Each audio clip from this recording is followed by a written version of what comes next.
Welcome back. With the rising cost of groceries, it's becoming more and more expensive to buy meat, fish, and seafood. Well, our next guest says that cooking dishes with summer squash can yield easy, filling, and delicious weeknight dinners while remaining budget-friendly. Please welcome back to the show culinary expert, Valerie Azinge.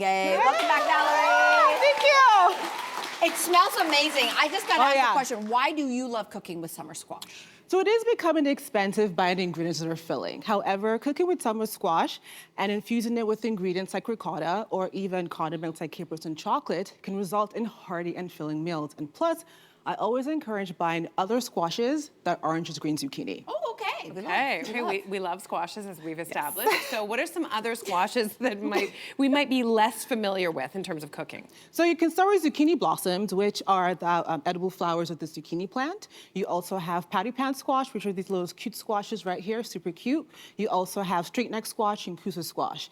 And unlike winter squashes that have a longer shelf life, summer squashes are a little bit shorter in shelf life because they have really thin skin and high moisture, so it's always best to cook them within days of purchase. Okay, within days of purchase. You got 4 dishes we're gonna go through. Oh, yeah. What's the first one? First one, we have your ricotta stuffed zucchini blossoms. These are fried, crunchy, and delicious. Ooh. And the first thing you wanna do is in a large bowl, you're gonna combine some ricotta cheese, some Parmigiano, some lime zest with some lemon juice, some salt and pepper.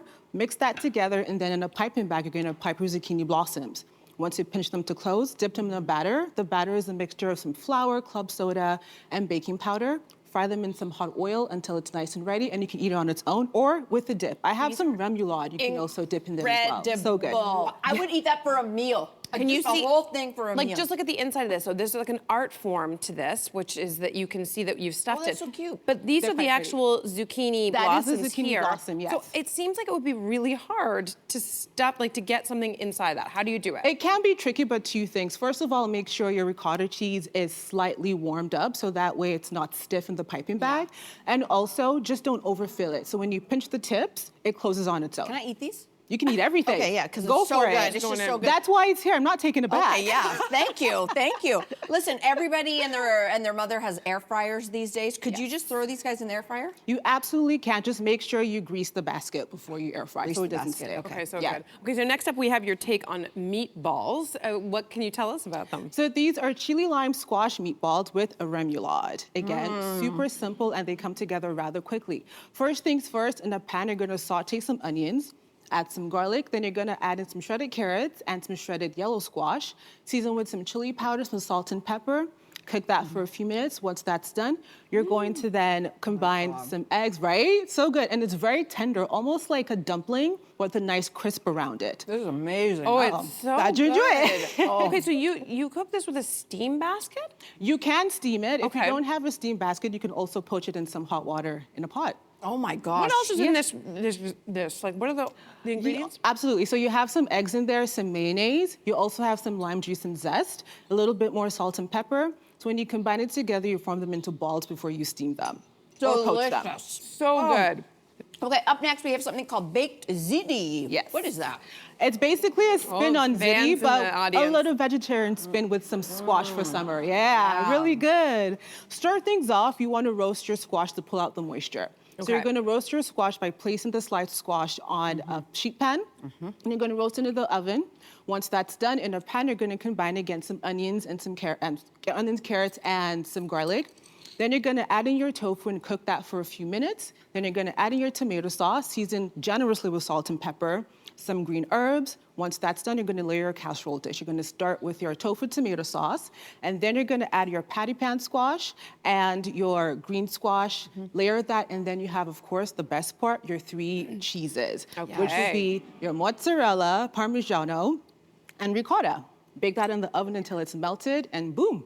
It's amazing. So how many different kinds of squash, or could you use many types? You can use many here? types. This has a mix again of patty pan, straight neck, and some green squash, but any squash works for this. It's so good. I love this so much because I've like sort of dabbled in growing growing vegetables, and one of the things that is so easy, you kind of like can be a total idiot. Yes. Zucchini. And then there's so many of them. I'm always just like, oh, I guess I chop it up. Anyway, so these are such great ideas. Yeah. But your last dish, though, I feel like it may come as a surprise because it's a sweet one. It's a dessert, a summer squash dessert. So tell us about this. I know. So I have a double chocolate squash loaf with chocolate ganache. I gotta tell you, I make this once a month. Ooh.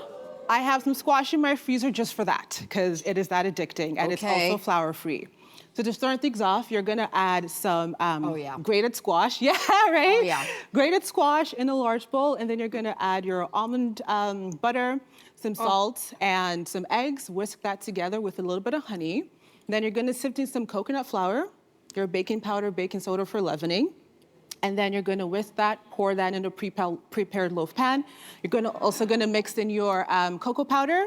Once that's done, bake it in the oven until it comes out nice and clean, and top it with some chocolate ganache, which is very simple. Just some whipped cream and some melted chocolate. Somebody backstage, can you scan the QR code on the screen Yeah, right we now? need this, we need I this. need this I in my know, life. I I'm making know. this tonight.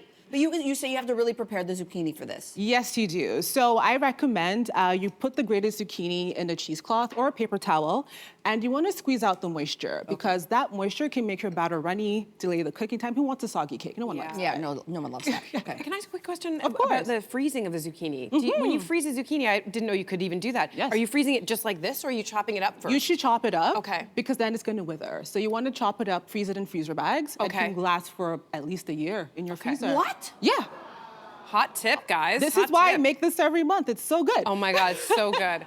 So could you also use peanut butter or any other nut butters in this loaf? Any nut butter works. Sometimes I use peanut butter. Sometimes even pumpkin seed butter works. Oh my You want to take gosh. advantage of all Okay, your but options. truly, how tricky is it? Like, how tricky is it? It's actually very, very simple. Again, the one thing you want to get down is maybe when you're adding some almond butter, you want to melt it a bit in case it's a little too thick. Yep. Or make sure if you're getting natural almond butter, if the oil separates, you want to mix that in.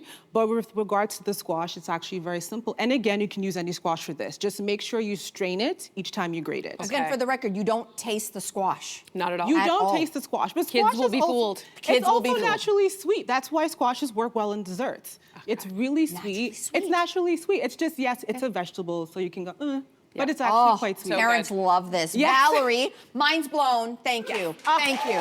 Really amazing. Okay, we'll be eating. Hey, you, come a bit closer. We've got so many more must-see interviews, spicy debates, lifestyle tips, and pop culture moments.